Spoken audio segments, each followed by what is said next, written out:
Hi friends, ಎಲ್ಲರೂ ಹೇಗಿದ್ದೀರಾ? ಇವತ್ತಿನ ಭಾಗದಷ್ಟು ಸಂಚಿಕೆ ಏನಾಗುತ್ತೆ ಅಂತ ನೋಡೋಣ. ಡೋರ್ ಬೆಲ್ ಆಗಿದ್ದು ನೋಡಿ, ಬಾಗಿಲು ನಾನೇ ತೆಗಿತೀನಿ ಅಂತ ಹೋಗಿ ಶ್ರೇಷ್ಠಂಗೆ ಶಾಕ್ ಆದಿರುತ್ತೆ. ಅಲ್ಲಿ ನೋಡಿದ್ರೆ ಡೆಲಿವರಿ ಬಾಯ್ ಬಂದು ನಿಂತಿರ್ತಾನೆ.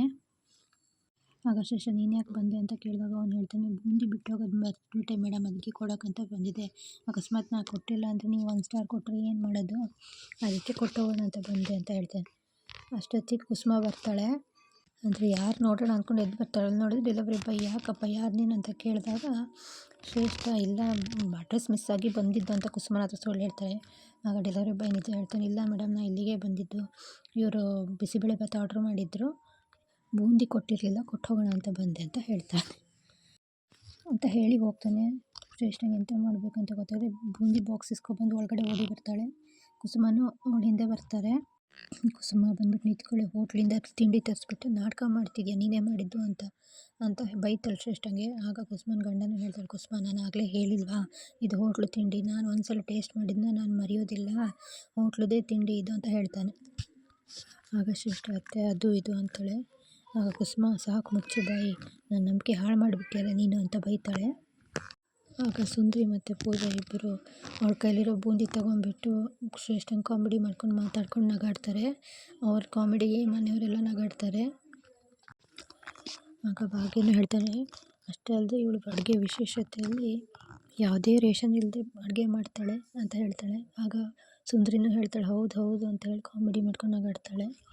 ಆವಾಗ ಭಾಗ್ಯನಮ್ಮ ಹೇಳ್ತಾಳೆ, ಕುಸುಮ ಅವರೇ, ಬೂತ್ ಕನ್ನಡಿಯಾಗಿ ಹುಡುಕಿದ್ರು ಇಂಥ ಸೊಸೆ ಸಿಗೋದಿಲ್ಲ ಅಂತ ಹೇಳ್ತಾಳೆ. ಆಗ ಶ್ರೇಷ್ಠ ಹೇಳ್ತಾರೆ, ಸಾಕೆಲ್ಲ ಬಾಯಿ ಮುಚ್ಚಿ, ಏನು ಸುಮ್ಮನಿದೆ ಅಂತ ಒಬ್ಬರ ಮೇಲೊಬ್ಬರು ಮಾತಾಡ್ತಾ ಇದ್ದೀರಿ ಅಂತ ಜೋರು ಮಾಡ್ತಾಳೆ. ಆಗ ಕುಸುಮ ಹೇಳ್ತಾಳೆ, ಬಾಯಿ ಮುಚ್ಚಿ ನೀನು, ಮಾಡೋದೆಲ್ಲ ಮಾಡಿ ಈಗ ಎಲ್ಲರಿಗೂ ಬೈತಿದ್ಯಾ ಅಂತ ಕೇಳ್ತಾಳೆ. ಆಗ ಅಡುಗೆ ಮಾಡ್ತೀನಿ, ಹೀಗೆ ಅಡುಗೆ ಮಾಡ್ತೀನಿ ಅಂತ ಸುಳ್ಳು ಹೇಳ್ಕೊಂಡು ಈ ಥರ ಮಾಡಿದ್ಯಾ ನೀನು ಅಂತ ಬೈತಾಳೆ.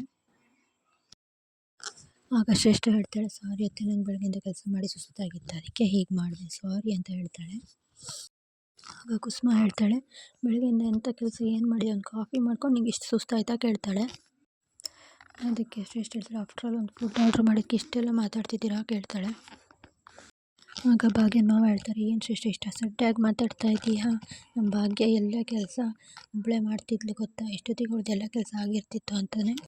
ಆಗ ಕುಸುಮನೂ ಹೇಳ್ತಾಳೆ, ಅವಳು ಅಷ್ಟು ದೊಡ್ಡ ಹೋಟ್ಲಲ್ಲಿ ಕೆಲಸ ಮಾಡ್ತಿದ್ರು, ಒಂದು ದಿನವೂ ಹಾಗೆ ಹೋದವಳಲ್ಲ, ಮನೇಲೆಲ್ಲ ಕೆಲಸ ಮುಗಿಸ್ಬಿಟ್ಟೆ ಹೋಗ್ತಾ ಇದ್ಲು ಅವಳು.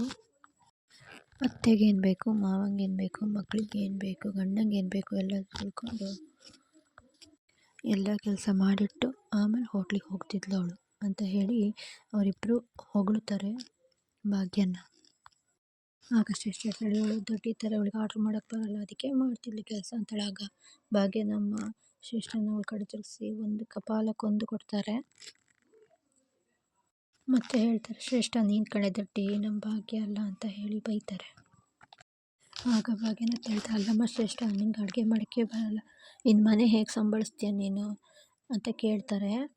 ದಿನಾನು ಆರ್ಡ್ರ್ ಮಾಡ್ಕೊಂಡೆ ತಿಂಡಿ ತಿಂದರೆ ದುಡ್ಡು ಎಲ್ಲಿಂದ ಬರುತ್ತೆ ಅಂತ ಕೇಳ್ಕೊಂಡು ಬೈತಾಳೆ.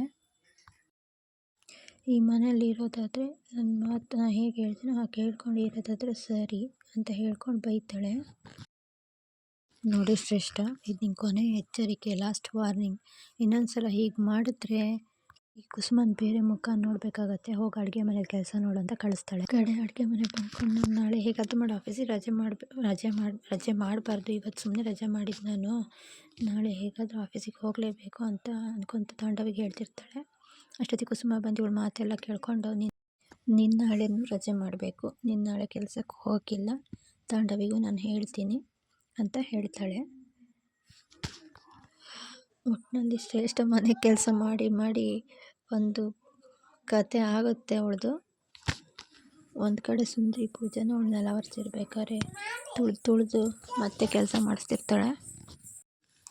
ಒಟ್ಟಿನಲ್ಲಿ ಶ್ರೇಷ್ಠ ಈಗ ಮನೆ ಕೆಲಸದವಳಾಗ್ಬಿಟ್ಟಿದ್ದಾಳೆ.